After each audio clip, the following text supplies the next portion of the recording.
चलिए तो आज शुरू करते हैं अगला टॉपिक। आज हम पढ़ेंगे मात्रक के बारे में। आज हम पढ़ेंगे मात्रक। देखते हैं मात्रक क्या होता है। तो मात्रक को समझने के लिए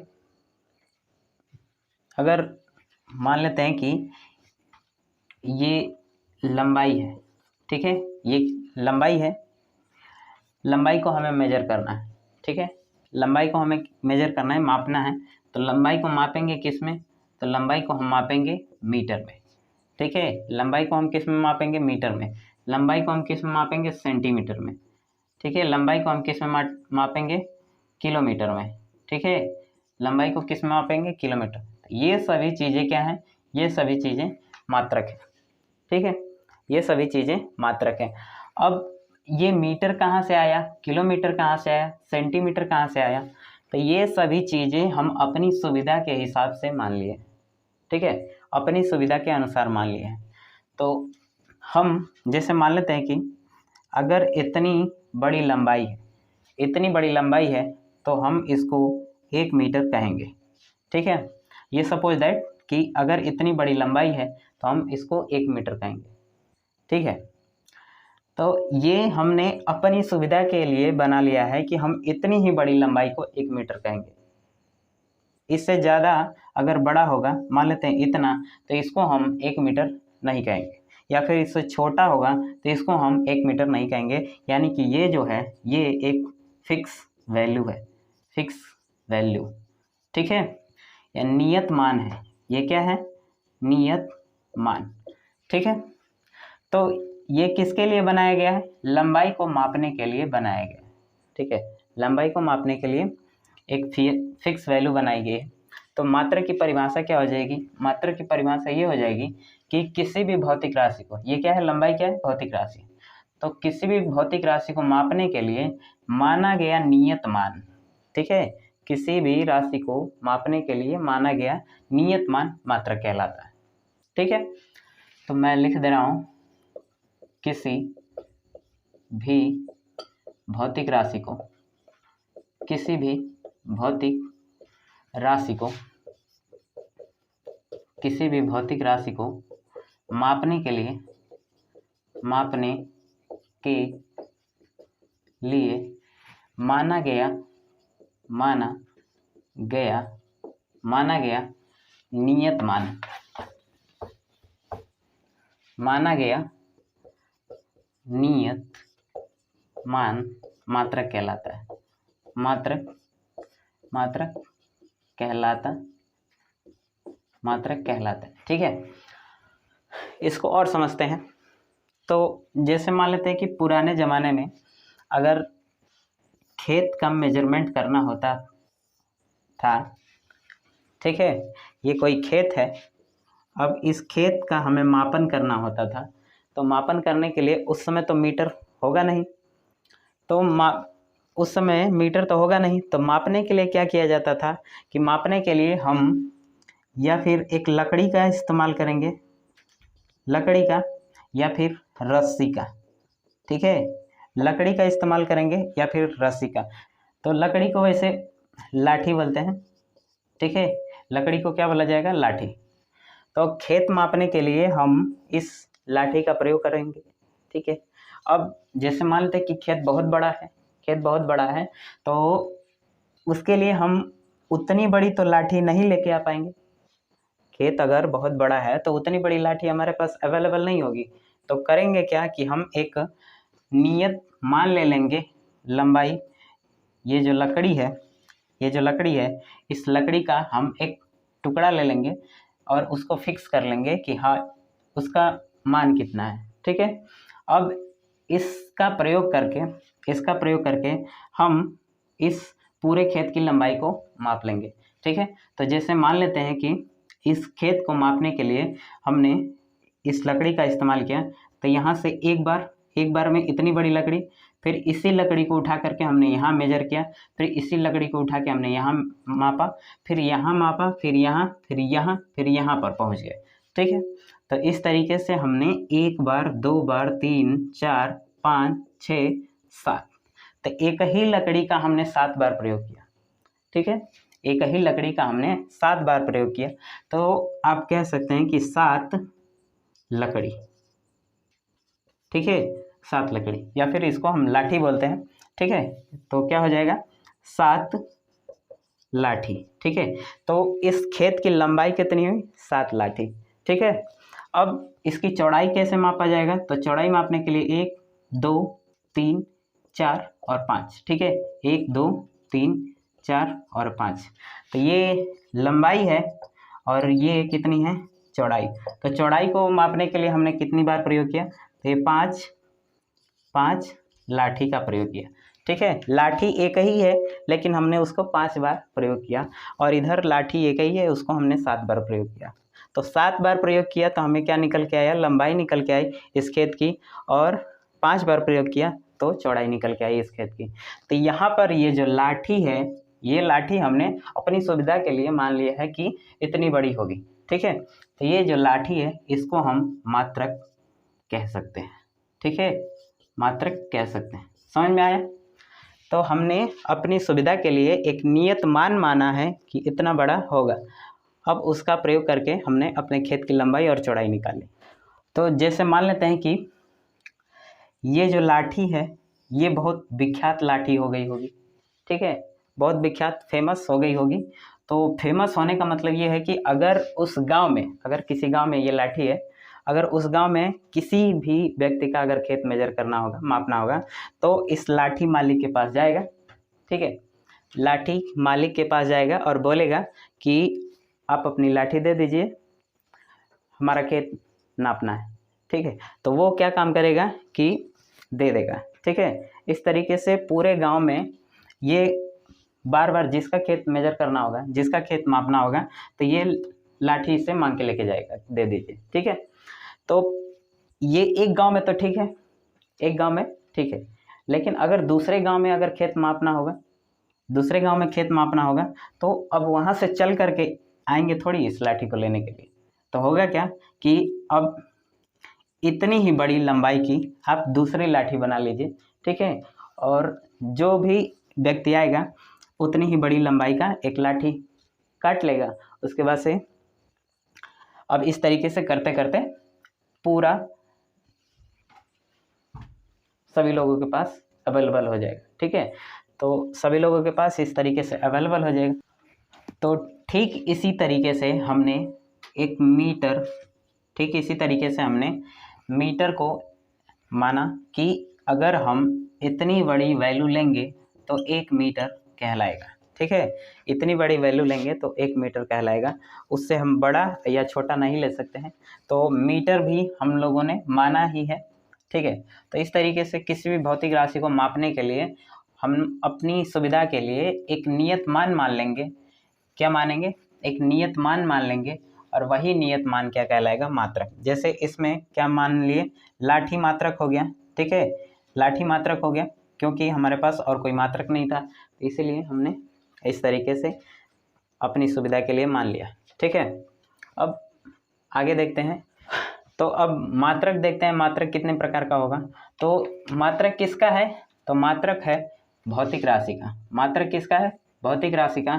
तो भौतिक राशि के जितने भाग थे उतने ही मात्रक होंगे।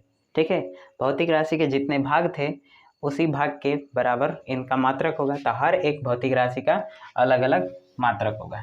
ठीक है, तो देखते हैं मात्रक कितने प्रकार का होता है। तो मात्रक 3 प्रकार का होगा। कौन कौन सा, तो मैं दिखा दे रहा हूँ। 3 प्रकार का मात्रक होगा। पहला होगा मूल मात्रक, मूल मात्रक। ठीक है, दूसरा होगा व्युत्पन्न मात्रक, व्युत्पन्न मात्रक। ठीक है, व्युत्पन्न मात्रक। और तीसरा क्या होगा, पूरक मात्रक, पूरक मात्रक। ठीक है, पहला मूल मात्रक, दूसरा व्युत्पन्न मात्रक और तीसरा पूरक मात्रक। अब मूल मात्रक क्या होता है, तो मूल राशियों के मापने के लिए प्रयोग किया जाने वाला मात्रक मूल मात्रक होगा। ठीक है, तो मूल राशियों को मापने के लिए प्रयोग मात्रक मूल मात्रक कहलाता है। मूल मात्रक कहलाता। ठीक है, तो इसका एग्जाम्पल क्या हो जाएगा? इसका एग्जाम्पल होगा, इसका एग्जाम्पल ये लंबाई है, राशि यहाँ पे मैं राशि लिख रहा हूँ और यहाँ पे मात्रक। ठीक है, तो लंबाई, ये लंबाई हो गई, तो लंबाई का मात्रक क्या हो जाएगा? मीटर। उसके बाद से लंबाई के बाद आ जाएगा द्रव्यमान। द्रव्यमान का मात्रक क्या हो जाएगा? तो किलोग्राम। ठीक है, लंबाई का मात्रक क्या हो जाएगा? किलोग्राम। उसके बाद से समय आ जाए, समय का मात्रक क्या हो जाएगा? सेकेंड। समय का मात्रक क्या हो जाएगा? सेकेंड। अब आएगा विद्युत धारा।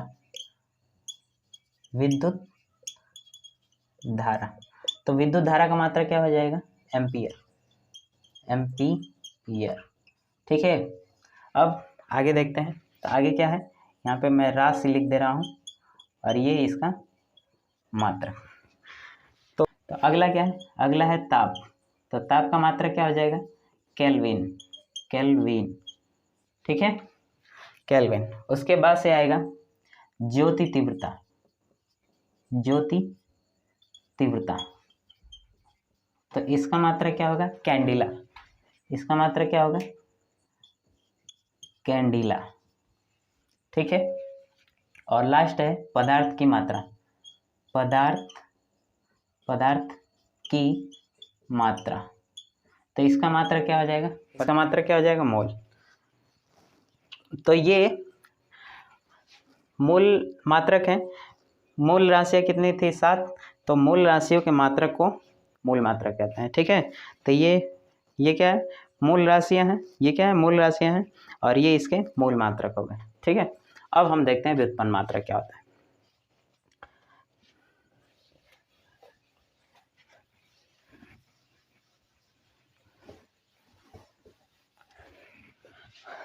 अब क्या है व्युत्पन्न मात्रक? तो व्युत्पन्न राशियों को मापने के लिए, व्युत्पन्न राशियों को मापने के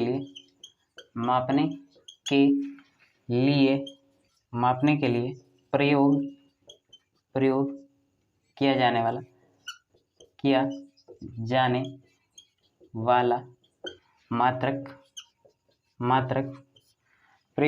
वाला मात्रक व्युत्पन्न मात्रक कहलाता है। व्युत्पन्न मात्रक कहलाता है। ठीक है, तो इसका एग्जाम्पल क्या हो जाएगा? इसका एग्जाम्पल, ठीक है, तो इसका एग्जाम्पल जैसे क्षेत्रफल है, तो क्षेत्रफल का मात्रक क्या हो जाएगा? क्षेत्रफल का मात्रक हो जाएगा मीटर स्क्वायर। आयतन है, तो आयतन का मात्रक क्या हो जाएगा? Metre cube. अगला, अगर वेग लें, वेग या फिर चाल, तो इसका मात्रक क्या हो जाएगा? मीटर प्रति सेकेंड। अगर त्वरण ले, तो त्वरण का मात्रक क्या हो जाएगा? मीटर प्रति सेकेंड स्क्वायर। ठीक है, अगर बल ले, तो बल का मात्रक क्या हो जाएगा? किलोग्राम मीटर प्रति सेकेंड स्क्वायर, या फिर इसको हम दूसरा मात्रक दे सकते हैं, न्यूटन। ठीक है, दूसरा मात्रक क्या हो जाएगा? न्यूटन। अगर हम कार्य को देखें, तो कार्य का मात्रक क्या होता है? जूल। ठीक है, शक्ति देखें, तो शक्ति का मात्रक क्या होता है? शक्ति का मात्रक होता है वाट। ठीक है, तो ये व्युत्पन्न मात्रक हो गए। ठीक है, ये व्युत्पन्न मात्रक हो गए। अब हम आगे देखते हैं पूरक मात्रक। तो पूरक मात्रक क्या होता है? तो पूरक राशियों को मापने के लिए माना गया मात्रक पूरक मात्रक कहलाता है। ये कितनी राशियाँ थी इसमें? तो इसमें 2 राशियाँ थी। एक था कोण और दूसरा क्या था? घन कोण। दूसरा क्या था? घन कोण। तो कोण को हम किस में मेजर करेंगे? कोण को मापेंगे रेडियन में, रेडियन। ठीक है, और घन कोण को किस में मापेंगे? तो स्टेरेडियन। रेडियन। घन कोण को किस में मापेंगे? स्टेरेडियन में। तो ये मूल मात्रक है, ये मूल मात्रक, ये व्युत्पन्न मात्रक और ये पूरक मात्रक। ठीक, अब आगे देखा जाएगा कि किसी भी भौतिक राशि को मापने के लिए, किसी भी भौतिक राशि को मापने के लिए हमें किन किन चीज़ों की ज़रूरत पड़ेगी। तो किसी भी भौतिक राशि को मापने के लिए हमें दो चीज़ों की ज़रूरत पड़ेगी। मापन के लिए दो चीज़ों की ज़रूरत पड़ेगी। पहला है मान, पहला क्या है? मापन के लिए हमें दो चीज़ों की ज़रूरत पड़ेगी। मापन के लिए दो चीज़ों की ज़रूरत पड़ेगी। पहला है आंकिक मान। पहला क्या है? आंकिक मान। और दूसरा क्या है? मात्रक। दूसरा क्या है? मात्रक। तो किसी भी राशि को मापने के लिए हमें दो चीज़ों की ज़रूरत पड़ेगी, एक आंकिक मान और दूसरा है मात्रक। तो इसको मापन के लिए मान बराबर, यानी कि मापन का मतलब कि मान बराबर आंकिक मान इंटू मात्रक। ठीक है, मान बराबर, मान का मतलब कि आखिर उसकी वैल्यू कितनी है। ठीक है, किसी भी भौतिक राशि की वैल्यू कितनी है, तो अगर उसका मान हमें पता करना है कितना है, तो इसको देखा जाएगा आंकिक मान और मात्रक दोनों साथ में लिया जाएगा। जैसे एग्जाम्पल समझते हैं, तो एग्जाम्पल में अगर मान लेते हैं ये कोई भौतिक राशि है, अगर उसका द्रव्यमान देखना है, ये कोई वस्तु है और इस वस्तु का हमें द्रव्यमान देखना है। क्या देखना है? इस वस्तु का हमें द्रव्यमान। ठीक है, इस वस्तु का हमें द्रव्यमान देखना है। तो सपोज दैट, मान लेते हैं कि इसका द्रव्यमान कितना है? 50 kg। इसका द्रव्यमान कितना है? 50 kg। तो ये जो 50 है, ये 50 क्या किसको बता रहा है? 50 बता रहा है आंकिक मान को। आंकिक मान है 50, क्या है? आंकिक मान। और ये जो किलोग्राम है, ये किलोग्राम किसको बता रहा है? मात्रक को। ठीक है, किलोग्राम किसको बता रहा है? मात्रक को। 50 क्या है? आंकिक मान, और किलोग्राम क्या है? मात्रक है। तो किसी भी भौतिक राशि के मान को पता करने के लिए हमें दो चीज़ों की जरूरत पड़ेगी। पहला है आंकिक मान और दूसरा है मात्रक। ठीक है।